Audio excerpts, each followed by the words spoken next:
Hello and welcome to my channel. I decided to challenge myself and create a horror game in Unity in under 24 hours. I think this will be a good learning experience, so this is my story. Before the timer started, I gave myself time to come up with the basic concept. I tried to think of what makes a horror movie good and what makes horror games good. I came up with most of the top horror movies are based around something demonic and being powerless against the evil. For horror games, being chased and powerless against the enemy seem to be the major concept. So I want the game to be a single location, no major exploring, basically just don't die. This is mostly for simplicity's sake since I'm limited on time. What's a good central location that hasn't been done before? I know, cabin in the woods. Okay, I can't do a cabin. How about a hospital? No, overused and typical. Factory? No. A school? No. I'm doomed. I had an image in my head of being trapped in a car with something outside, not knowing where it is, as it unlocks your doors and you have to lock them before he opens the doors. This seemed interesting, but I don't know about a game where it takes place in a car. I mean, this isn't Need for Speed. So there were a lot of things I didn't want to deal with, like getting in and out of the car. What do you do when you're in the car? Do you just lock doors? How do you move from the front seat to the back seat? That's when I thought of a bus. A school bus. That's probably the answer. So I have my idea. You wake up in a broken down school bus and have to repair it before the enemy outside gets you. The bus is your safe zone, but not completely safe because if the door is open, the enemy can get in and come after you. Now to begin. So I spent the first hour or so setting up the project, looking for assets to use for my own assets and from the asset store. I found this bus. I thought it was pretty perfect. It was retro, rusted, has an inside. You'd be surprised, a lot of buses on the asset store don't have interiors, they're only exterior. Now let's find a creepy location. I think this gas station should work. Now the enemy. A clown kept popping in my head, so that's what I went with. Clowns are pretty creepy, right? At this point, I already started second guessing my location and looked up some circus assets. Nah, let's just stick with the gas station for simplicity. Now I have all my assets in the game and let's get to work.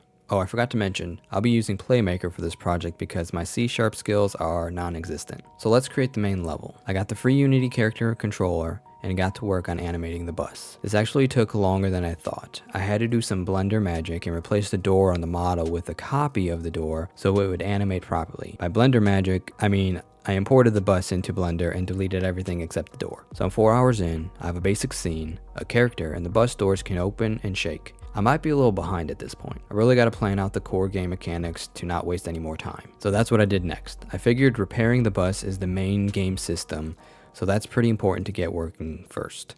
The idea is you have to find 6 items from the bus and repair the bus with those items in order to leave. Oh, and you can only carry 1 item at a time. So the 6 items I planned on having for repair was a battery, a fuel tank, and 4 tires. So boom, the battery item and repair is set up, the fuel tank and the 4 tires are all set up. Now you can pick up items, bring them to the correct location, repair, and repeat. I also added these light indicators for part repair areas, and they turn green when the part is repaired. I originally made the tires emissive, but that didn't look right. So what's my time? Okay, 16 hours left. I can do this. Seems like I'm making good time. Oh, and I set up this repair bar that decreases as you repair, increasing the difficulty. I'm avoiding working on the clown, so let's make some menus. There's a special place in my heart for Resident Evil games, so let's model off that. I need a main menu, a win screen, and a lose screen. Also a pause screen. Create one, duplicate, and edit. I was worried about this part because I'd never created multiple scenes and linked them together, but Playmaker has a super simple action, a low level action. It saved my life. So I have 14 hours left. I still have to complete the clown and make the environment look better. Let's work on the clown. First thing I needed to figure out was the nav mesh, specifically in the bus. I want the clown to be able to walk on the bus, so I based the nav mesh surface on the bus floor surface. This covered the bus and outside environment. When I tried the outside environment as the nav mesh surface, it excluded the bus. So this works. I also added links for the clown to enter and exit the bus since there were gaps on the surface. Now that the clown can move around the scene, I need to create a final kill attack. I gave the clown an axe and created a new animation.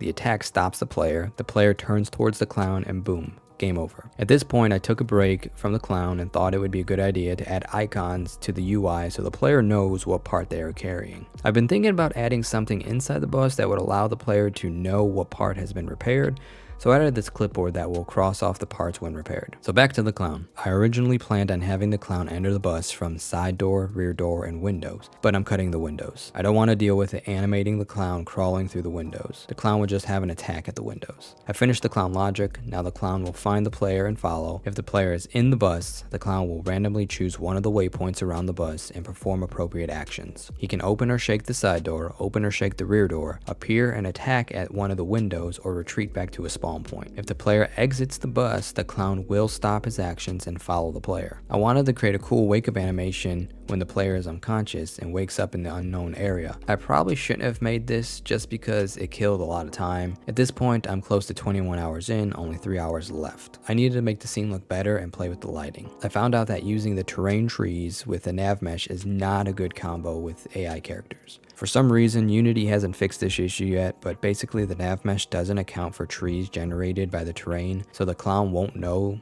they are there and will get stuck. Luckily, the playable area isn't very large, so an easy but tedious way around this was to replace all the trees in the playable area with manually placed trees. I couldn't get the lighting to look good with the brighter directional light. It was either too bright or too dark. I went with the darker lighting and gave the player a flashlight. That was the simplest solution. Last thing to do was add all the sounds and run a few tests. After testing the game and getting some feedback, I added a skip intro to the wake up animation so you wouldn't have to sit through all 30 seconds each time. Okay, so the time is up. Did I make it? That was a close one. I barely made it. I had to cut a few ideas in the end to meet the deadline, but here you go. The game is called Rust and Fear. So I've uploaded the game to itch.io if you want to try it out. Let me know what you think and comment any bugs you find. I do plan on updating this game in the future. So this was definitely a challenge for me. I wasn't sure I was going to be able to complete it in time, but I'm glad to say that I did. I learned so much creating this game. I was able to try so many new game dev areas I hadn't before. Oh, and the 24 hours wasn't 24 hours consecutive. It was 24 hours broken up into chunks. That's just because I don't have time to set aside 24 hours, having a full-time job and 4 children to take care of. So thanks for watching, and if you like this video, please like and subscribe. Thanks.